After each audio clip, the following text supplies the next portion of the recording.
A kingdom of conscience. What does that mean? A kingdom of your conscience.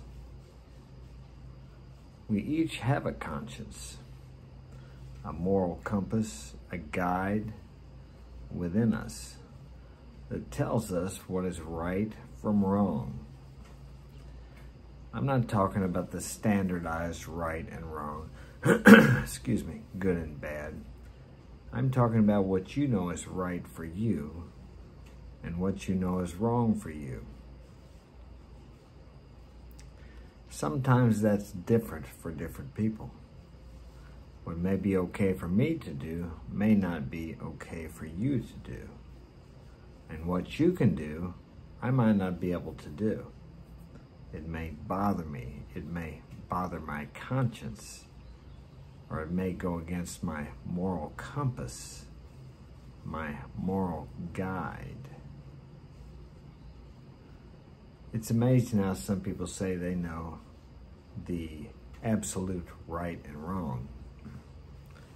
Let's take murder, for example. Murder is wrong. Most of us would agree upon that, right? And yet, we are commanded, forced to go kill other people in wars, people who have never done anything to us. People who have families, children, friends, relatives, jobs, homes, just like us. And they, like ourselves, were forced or commanded under penalty of death, jail, imprisonment, to go and kill us. But yet, this is not considered murder or wrong by most people. How is that? If one of our soldiers kills many of the enemy, he's considered a hero to our side, but not to the side of the families and the wives and the children that are left behind. He's considered evil, wrong. So how can you determine absolute right and wrong? I used to believe that God, as I understood him years ago, really as I didn't understand him, believed that it didn't matter whether 1 million people got killed in an earthquake or a tornado, because these natural disasters happened all the time, right? And I still really don't believe he's concerned, or should I say it? What pronoun would you like to use for God?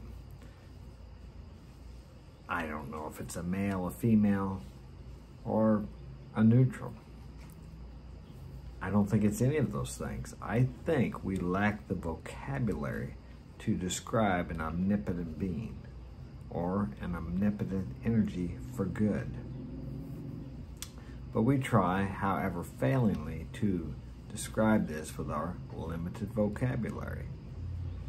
If you look out into the vastness of the universe, there's billions of planets, trillions maybe, I don't know, it's just incredibly unfathomable. And we think that we are one of the most intelligent species. That's laughable, laughable at the very least. So if I take that back to right and wrong, good and bad, in the scheme of things, our planet is just a speck of dust, like the sand on the seashore. And we think right and wrong, good and bad is such a powerful or an important, I'm not sure how to say it. We put such emphasis on it, and especially when we think we are right and the other person is wrong. We can't even see the big picture. The big picture. Obviously, if you're driving down the road and you see some criminal, some thug, attack an older woman who's helpless, that's wrong, isn't it? I mean, I would think it was wrong. You would think that guy is a bad guy, and the old woman is just a helpless little old woman, because you're judging by what you see. What you don't see is this. Maybe for the whole life of that woman, she manipulated, she destroyed lives, she stole, maybe not physically stole, but by using manipulation and persuasion, she took advantage of many, many men. Maybe she broke up many families. Maybe she caused much pain to many people throughout her whole life. And this is just what she's reaping, because she sowed seeds of pain and heartache throughout her whole life. Now, is she being punished by God? I don't think so. I don't think God punishes us. But I think we're made, as I said, in a way, we have a moral compass and we self-regulate. Let's say it that way. We self-regulate. We live in a way that we bring these things back to us. If we put pain out there, pain will come back to us multiplied. I don't know if it's really multiplied, but when it happens to you, it sure seems like it is. I learned this long ago. I'm not sure why they don't teach this in school, these spiritual or metaphysical principles, but they don't. Very valuable. It's amazing how everyone actually talks about it, but nobody really believes it. And some people live their whole life without actually discovering it as a reality, as a universal law, as a law of God, if you like. Whatever you put out there comes back to you multiplied. So if you put pain out there, hurt, disappointment, these things will come back to you multiplied. Whether you do it intentionally or not really doesn't matter. For you to learn and to grow and to learn how to love, and I believe that's one of the reasons we're here. That's just my belief.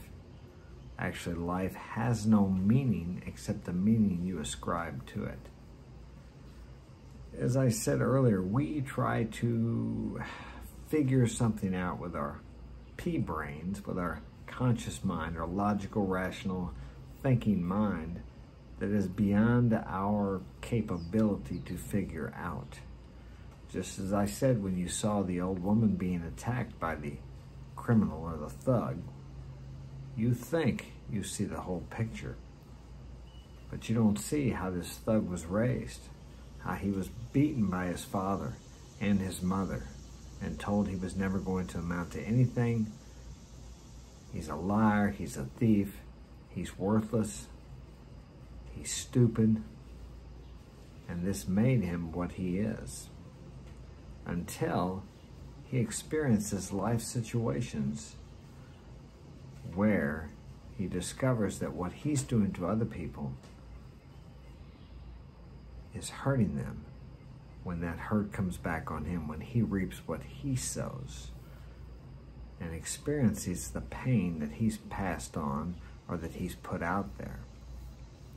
This is so we can learn and grow. It's not punishment by God. You could call it self-punishment by our higher self, or this is the way God made us, or this is the way we have evolved.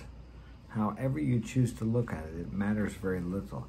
There are many names and have been many names of God throughout the history of humanity. It matters little what you call that force, that power that lives in everything and all of us. But there is something greater than your logical, rational mind. And when your logical, rational, thinking mind that tries to figure everything out, that tries to play God, comes to its end of itself, then you have to have something to rely upon. And that is the energy, the God of the universe, which can guide you if you allow it. What guides all the planets? What keeps everything in place? Something does, and it's not you or I. Why not let go, surrender, and allow this power to guide your life as it does the moon, the planets, the stars, the universe, the sun, the tide, the wind, the storms, the ocean, everything. It all works. I worked for this old man when I was 16. He was 76 years old.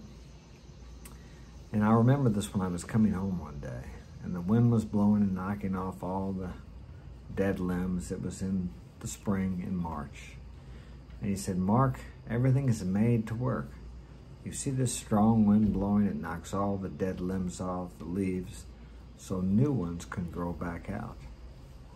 And that's the way everything was made, was created by God to work, to function, to expand.